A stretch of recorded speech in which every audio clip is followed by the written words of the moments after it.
আলোচনা করব মাধ্যমিকের খাতা নিয়ে। মাধ্যমিকের খাতা তুমি কিভাবে সাজাবে, কোথায় কিভাবে লিখবে, কোন প্রশ্নগুলো আগে করবে, কোন প্রশ্ন তুমি আগে করলে পরীক্ষক খুশি হবে, এই যাবতীয় তথ্য নিয়ে কিন্তু আজকে ভিডিওটি আলোচনা করব।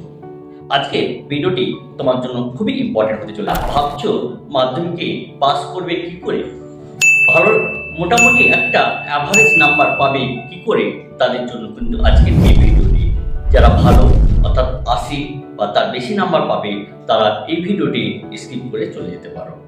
কিন্তু যারা অ্যাভারেজ বা যারা 40 থেকে 50-60 কিভাবে তোমরা এই নাম্বারগুলো ক্যারি করবে তার কিন্তু আমরা এই ভিডিওতে আলোচনা করব। তাই এই ভিডিওটি না স্কিপ করে সম্পূর্ণটাই কিন্তু দেখার চেষ্টা করবে। তাহলে তুমি প্রথমে যে কাজটি করবে সেই কাজটি হলো তুমি সঙ্গে অর্থাৎ পরীক্ষা হলে তুমি কি কি নিয়ে যাবে সেগুলো তুমি কিন্তু আগে বেছে নেবে। যেমন তোমার অ্যাডমিট কার্ড, রেজিস্ট্রেশন কার্ড, দুটো পেন, জ্যামিতি বক্স, স্কেল, এগুলো কিন্তু সঙ্গে নেবে। তুমি জ্যামিতি বক্সে নেবে দুটো রুল। একটা রুল হবে কম্পাসের সঙ্গে এবং একটা রুল তোমার দাগ টানার জন্য। সেখানে থাকবে তোমার চাঁদা, তোমার একটা থাকবে স্কেল। অর্থাৎ জ্যামিতি বক্সে যা যা থাকার কথা সেগুলো কিন্তু তুমি তোমার জ্যামিতি বক্সে আগে থেকে রেডি করে নেবে। তুমি কিন্তু এই পরীক্ষার জন্য কোনো টেনশন করবে না। টেনশন ছাড়াই কিন্তু তুমি পরীক্ষা দিতে যাও। আশা করি তোমার পরীক্ষা কিন্তু ভালো হবে।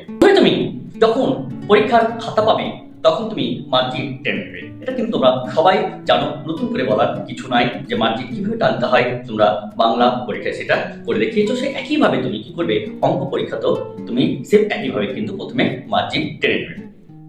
তারপর যখন তুমি প্রশ্নটা পাবে তোমাকে এই প্রশ্ন পড়ার জন্য কিন্তু 15 মিনিট অলরেডি দিবে। তুমি সেখান থেকে তুমি দেখে নিতে পারবে যে কোন কোন প্রশ্নগুলো তুমি পারবে আর কোনগুলো পারবে না। দেখো, তোমাদের যখন খাতা পাবে তখন তোমার ডান দিকে মার্জিন করার জন্য তোমাকে কিন্তু স্পেস করে নিতে হবে। তুমি চাইলেও পরীক্ষকের কাছ থেকে তুমি কিন্তু পেজ পাবে, কিন্তু আমি তোমাকে বলবো সেই পেজ না নিয়ে তুমি যদি খাতার ডান দিকে একটা দাগ টেনে তুমি যদি সেই জায়গাতে তুমি যদি অঙ্কের রাফটা করো, সেই রাফটা কিন্তু দেখে তোমার পরীক্ষক কিন্তু খুশি হবে এবং তোমার পক্ষে কি হবে সেটা অনেকটাই কি সুবিধাজনক হবে। তাই তুমি এক্সট্রা পেজ না নিয়ে তুমি খাতার ডান দিকে একটা দাগ টেনে তুমি সেই জায়গাতে তুমি রাফটা করো। দেখো, তোমার প্রশ্নে প্রথমে 1, 2, 3, 4 অর্থাৎ 1 নাম্বার দাগের যে প্রশ্নগুলো থাকে সেগুলো থাকে এমসিকিউ। তারপর থাকবে তোমার শূন্যস্থান, তারপর থাকবে তোমার ট্রু ফলস, তারপর থাকবে 2 নাম্বার। দেখো, তোমার মাধ্যমিকের প্রশ্নে বলা আছে 1, 2, 3, 4 এগুলো খাতার প্রথম পেজে কিন্তু তোমার করতে হবে। অর্থাৎ পরপর তোমার যতগুলো পেজ লাগে তোমাকে সেই সিরিয়াল ওয়াইজ তোমাকে পরপর কিন্তু করে যেতে হবে। তুমি এখানে কিন্তু ব্রেকডাউন করবে না। তোমার এমসিকিউ কিভাবে তোমাদের করতে হবে, শূন্যস্থান তোমাকে কিভাবে করতে হবে, ট্রু ফলস কিভাবে করতে হবে আমি কিন্তু এর আগের ভিডিওতে একটা ছোট্ট ট্রিকের মধ্যে বলে দিয়েছি। অর্থাৎ তুমি যদি কোনো এমসিকিউ যদি না পারো, শূন্যস্থান যদি না পারো, ট্রু ফলস যদি না পারো, তার জন্য তুমি কিভাবে সঠিক অ্যান্সারটা করে আসবে তার জন্য কিন্তু সেই ট্রিক এর আগের ভিডিওতে কিন্তু দেওয়া আছে। তোমরা যদি না দেখে থাকো তাহলে আগের ভিডিওটা অবশ্যই দেখে রাখো, না হলে আমি ওই ভিডিওর লিংক এই ডিসক্রিপশন বক্সে কিন্তু দিয়ে দেবো। অবশ্যই কিন্তু তুমি দেখে নিও, তাহলে তুমি দেখবে এমসিকিউতে 6টার মধ্যে তুমি অনার্সে 4টা থেকে 5টা তুমি করে আসতে পারছো। ট্রু ফলস 5টার মধ্যে তুমি অনার্সে কিন্তু তুমি 4টে কিন্তু করে আসতে পারবে।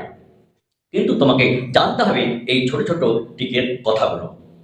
তাহলে তুমি প্রথমে এমসিকিউ করে নিলে, তারপর তুমি শূন্যস্থান পূরণ করে নিলে, তারপর ট্রু ফলস করে নিলে। এগুলো কিন্তু তুমি সিরিয়াল ওয়াইজ পরপর কিন্তু তোমাকে অবশ্যই করতে হবে, কারণ তোমার প্রশ্নের প্রথমেই লেখা আছে যে 1, 2, 3, 4 এই অনুযায়ী কিন্তু তোমাকে এগুলো করতে হবে। এখানে তুমি ব্রেকডাউন করবে না।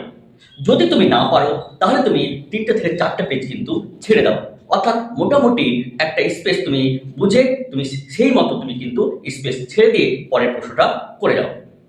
যদি দেখা হলো তুমি এমসিকিউর 1টা বা 2টা পাচ্ছ, 3 নাম্বারটা পাচ্ছ না, তাহলে তার জন্য একটা মোটামুটি তুমি কিন্তু একটা স্পেস রেখে দিয়ে তারপরে প্রশ্নটা কিন্তু তুমি করো।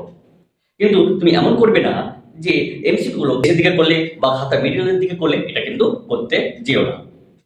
তাহলে তোমার যে খাতা বা পরীক্ষক সে কিন্তু খুশি হবে না। তাহলে এই গেল তোমার এমসিকিউ, এই গেল তোমার সত্য মিথ্যা, এই গেল তোমার কি শূন্যস্থান পূরণ। 2 নাম্বার দাগ তুমি কিন্তু যদি অ্যাভারেজ স্টুডেন্ট হয়ে থাকো বা তুমি যদি শুধু 5 মার্কের জন্যই তুমি যদি পরীক্ষা দিয়ে থাকো তাহলে কিন্তু 2 নাম্বারের অ্যান্সারগুলো তুমি করতে যেও না। তুমি তার জন্য 2টো পেজ অন্তত তুমি ছেড়ে দাও। এবার তোমাকে ভাইটাল জায়গাতে আসতে হবে, অর্থাৎ তুমি সব প্রশ্নগুলোই কিন্তু পরপর না করতে পারো এইবার, অর্থাৎ 1 2 3 4 এই চারটে, অর্থাৎ 1 2 3 4 এগুলো বাদ দিয়ে বাকি যে কোশ্চেনগুলো আছে এবার তুমি তোমার মতো করে তুমি এবার করতে যাও। এইবার দেখো, তোমাকে যেটা করতে হবে, প্রথমে তুমি চলে যাও উপপাদ্য, কারণ আমরা এর আগের ভিডিওতে কোন উপপাদ্যগুলো ইম্পর্টেন্ট বা কোন উপপাদ্যগুলো এইবারে আসার একটা খুবই প্রবাবিলিটি আছে তা সেই নিয়ে কিন্তু ভিডিওটি আলোচনা করেছি। তাও তোমাকে তোমার সুবিধার্থে ভিডিও বলে দিচ্ছি, একটা প্রথম উপপাদ্য যেটা করবে, একই চাপের ওপর কেন্দ্রস্থল পরিধিস্থ করে দ্বিগুণ এই উপপাদ্যটা। বৃত্তস্থ চতুর্ভুজে যে বিপরীত কোণগুলো পরস্পর সম্পূরক সেই উপপাদ্যটা, এবং পিথাগোরাসের উপপাদ্যটা, এই তিনটা উপপাদ্য তুমি যদি করে দিতে পারো তুমি একটা অবশ্যই কিন্তু কমন পাবে। এই তিনটের মধ্যে কিন্তু তুমি একটা কমন পাবে, তাও দেখে নাও তোমার কোন উপপাদ্যটা এসছে সেই উপপাদ্যটা, তারপর তুমি কিন্তু লিখে নাও। এবার আমি বলবো সম্পাদ্য। এরপর তুমি চলে আসো সম্পাদ্য। এবার দেখো, সম্পাদ্য আমরা দুটো কিন্তু ইম্পর্টেন্ট রয়েছে, একটা অন্তর্বৃত্ত, একটা বলেছি √21, √23, √19, এই যে তোমার মান নির্ণয় হলো, এই মান নির্ণয়ের যে সম্পাদ্য ছিল সেটা কিন্তু অবশ্যই কিন্তু এবার আসবে।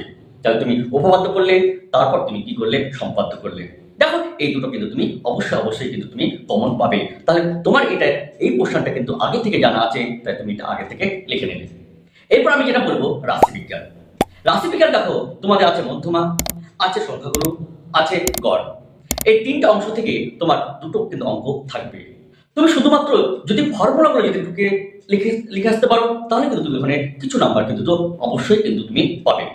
কারণ তুমি সংখ্যাগুলোর একটাই ফর্মুলা আছে, মধ্যমার একটাই কিন্তু তোমার ফর্মুলা আছে, তাই ফর্মুলাগুলো তুমি যদি অন্তত লিখে আসতে পারো এবং তার সঙ্গে যদি মান বসে আসতে পারো, অন্তত তুমি 4-এর মধ্যে 2 কিন্তু অবশ্যই কিন্তু তুমি ওখান থেকে নাম্বার ক্যারি করতে পারবে। এবার তুমি চলে আসো হাইট অ্যান্ড ডিস্টেন্স, অর্থাৎ ত্রিকোণমিতি। ত্রিকোণমিতির হাইট এবং ডিস্টেন্সের যে অঙ্কগুলো আছে সেই অঙ্কগুলো দেখো, আমরা কোন কোন অঙ্কগুলো ইম্পর্টেন্ট সেই অঙ্কগুলো বলেছি। অন্তত তুমি যদি ওখানে চিত্রটা অঙ্কন করে আসতে পারো, তাহলে তুমি ওখান থেকে 2 অথবা 1 কিন্তু অবশ্যই পাবে। এবার তুমি দেখো পাটিগণিত। এবার তুমি পড়তে পারো পাটিগণিত অথবা কি বীজগণিত। দেখে নাও, পাটিগণিতে তুমি দুটো চ্যাপ্টার কিন্তু তুমি ভালো করে পড়ে যাও, একটা সরল সুদ এবং একটা কি অংশীদারি কারবার। এখান থেকে দেখো, আমরা কিছু ইম্পর্টেন্ট অঙ্ক কিন্তু বলে দিয়েছি, সেইখানে সেই ইম্পর্টেন্ট অঙ্কগুলো করলেও কিন্তু তুমি কিন্তু এখানে নাম্বার কিন্তু অবশ্যই পাবে। তারপর দেখো বীজগণিত, এইভাবে তুমি আস্তে আস্তে সমস্ত অঙ্কগুলোই দেখো, অন্তত অঙ্ক তুমি কোনো মতে কিন্তু ছেড়ে আসবে না, অন্তত যতটুকু পারবে ততটুকুই কিন্তু করে আসবে, আর অঙ্ক কিন্তু কেটে দিবে না। তাহলে তুমি দেখবে অন্তত ওখান থেকে 1 2 এইভাবে নাম্বার কিন্তু প্রত্যেকটা অঙ্কেতেই কিন্তু তোমার নাম্বার ক্যারি করবে।